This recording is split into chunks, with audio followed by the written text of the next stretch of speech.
12,000 হয়, কয় হাজার?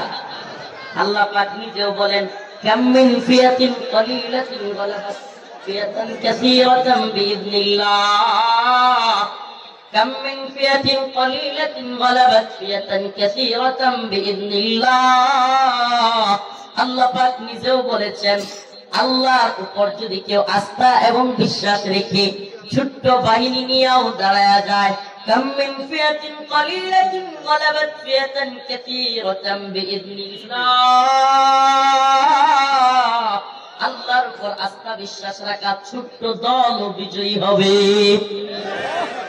তাহলে আমাদের কাজ কি? হক কথা বলা, ঠিক কি ঠিক না? আমাদের কাজ কি? জালেমদের চোখে চোখ রেখে কথা বলা। কোন জালেমকে আমরা পরোয়া করি?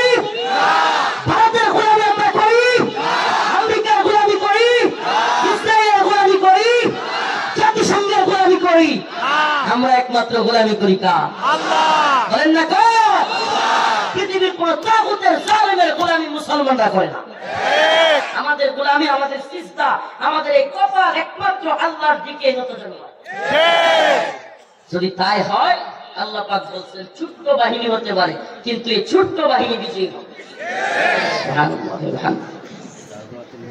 তাহলে আমাদেরকে যে 2 দিন পর পর হুমকি দেয় ভারত, দখল করে নিয়ে যাবে, চট্টগ্রাম দখল করবে, একবার বলে রংপুর দখল করবে, নেত্রকোনার কথাও কয়, কি বিপদে আছি।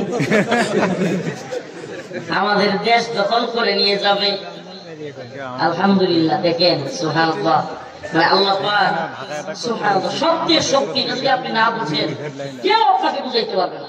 সততার শক্তি আমি বিশ্বাস করেন, 5টা ভাই বাড়ির মধ্যে আপন ভাই কয়টা? 5টা। 4টা বড়, 4টা যদি অসত হয়, মানে একটু বাজে ভাবে চলে, ছোট্ট একটা ভাই 12-13 বছর বয়স হয়, সৎ পথে চলে, দেখবেন বড় সাইড দিয়ে বই।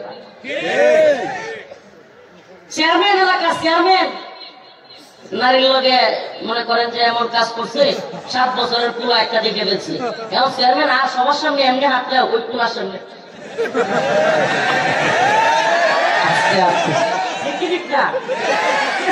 শক্তি এবং সত্য কথার শক্তি, কারণ সে কি ভয় পায়? ওই পুলা সত্য কথা বলে। সুবহানাল্লাহ।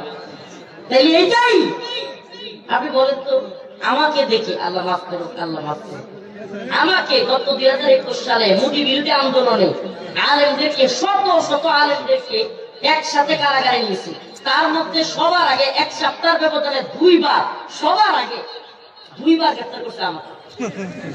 কিসের ভয়? আমি কি করতে পারবো? আমরা বলেন না সুবহানাল্লাহ। এটা আল্লাহ কোরআনের ঈমানের সত্যের পাওয়া। সত্য কথা বলে দিই আমরা সত্য কথা বলে দিই। কি সেই সত্য কথা? এরা মিডিয়ার সামনে বলবে ভারতের সাথে আমাদের শান্তি